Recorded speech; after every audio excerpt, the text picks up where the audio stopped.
वो अगर 108 बेलपत्र चढ़ा रहे हैं, चावल चढ़ा रहे हैं, पुष्प चढ़ा रहे हैं, शिव को आप एक ही बेलपत्र पर चंदन की बेलपत्री की जो डंडी आप पीछे से तोड़ देते हो, उसी डूट को चंदन में भिगोकर 108 बार पंचाक्षर मंत्र नमः शिवाय या षडाक्षर मंत्र ओम नमः शिवाय या श्री शिवाय नमस्तुभ्यम बोलकर उस चंदन की एक 108 बिंदी भी आप अगर बेलपत्री पर लगाकर अपनी कामना कर कर बाबा से दिल की बात कहकर आप अशोक सुंदरी वाली जगह पर छुआ कर कटी वाले भाग को छुआ कर शिव के शिवलिंग पर समर्पित करते हो, दुख कितना भी बड़ा हो मेरा शंकर काट ही देता है, काट ही देता है।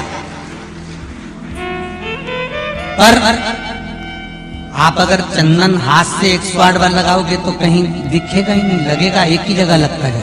पर जो डंडी का डूट आपने पीछे से तोड़ा हुआ है बेलपत्र चढ़ाने से पहले, उसको भिंगो कर उससे आप 108 बार अपने हृदय की बात शिव को दिल से, वो कहते हैं जैसे पहले के लोग पत्र लिखते थे तो बड़े दिल से लिखते थे, काकी जी मन थारी याद आ गई।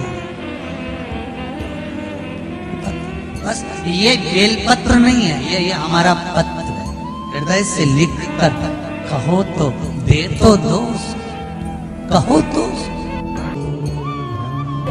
फिर कहूंगा अगर दिल में कोई बात है और आपकी वो कामना पूरी नहीं हो रही, बहुत प्रयास कर लिया आपने, कामना सिद्ध नहीं हो रही, एक लोटा जल, एक जल का पात्र लीजिए, उस जल के पात्र को लेकर उसमें थोड़ा सा लाल चंदन डालकर बेलपत्री के वृक्ष के नीचे और देवाधिदेव महादेव को चढ़ाना प्रारंभ कर दीजिए, शिव को चढ़ाना थोड़ा सा जल। उसके बाद में एक लोटा जल स्वच्छ फिर शिव जी को चढ़ाओ। प्रयास करो बेलपत्री मिले, उस बेलपत्री पर लाल चंदन तीनों पत्तियों पर लगाकर लाल चंदन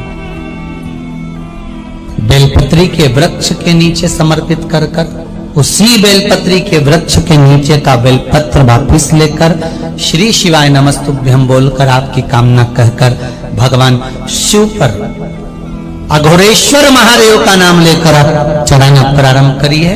बाबा आपका कार्य 3 महीने के अंदर पूर्ण कर देगा, सफलता देगा। घर में क्लेश हो रहा हो, विवाद हो रहा हो, लड़ाइयां हो रही हो, झगड़ा हो रहा हो, एक काली मिर्ची एक लौंग शंकर भगवान को स्पर्श कराकर बड़ के पेड़ के नीचे बटकेश्वर महादेव के नाम से डाल दीजिए, 15 मिनट में शांति हो जाए। कितने पति पत्नी में झगड़ा हो रही हो और पत्नी कितनी भी रूठ के चली गई और मनाने आ जाएगा, बोले तुम तो बस एक काली मिर्ची लोग डाल, बटकेश्वर महादेव। एक बात हमेशा याद रखिए, मान लो घर में अगर लक्ष्मी नहीं आ रही, किसी कारणवश कोई कार्य ऐसा हो गया हो कि आप बहुत मेहनत कर रहे हो, सफलता नहीं मिल रही हो, लक्ष्मी प्रवेश नहीं कर रही हो, तो महाराज बेल का जो फल होता है, उस फल के अंदर का जो गुर्दा होता है, बेल के फल का अंदर का जो भाग होता है गुर्दा, उसको लेकर घर पर आओ और सुखा लो। सुखाने के बाद उसको जलाओ, जलाकर उसकी भस्म तैयार करो। उस भस्म को अच्छा बढ़िया पीस लो, पीस कर कपड़े से छान लो महाराज। उसको छान कर जब आप शंकर भगवान का पूजन करने के लिए शिव मंदिर में जाएं महाराज, किसी भी 5 सोमवार या सोमवार की अष्टमी पड़ जाए उस दिन, थोड़ी सी भस्म लेकर जब जाएं घर से, उसमें से थोड़ी सी भस्म बेलपत्री के पेड़ के नीचे श्री कुंदकेश्वर महादेव का नाम लेकर चढ़ा दें। क्या नाम लेना है? कुंदकेश्वर। उसी में से थोड़ी सी भस्म जो बेलपत्री के वृक्ष के नीचे आपने चढ़ाई या बेलपत्री के वृक्ष की जड़ में चढ़ाई, उसको लेकर आओ और वही वृक्ष माता पार्वती का नाम लेकर भगवान शंकर के ऊपर चढ़ा दो और अपनी मनोकामना कर कर 1 लोटा पानी शिव पर समर्पित कर दो। चुटकी भर बस, ज्यादा नहीं, मात्र चुटकी।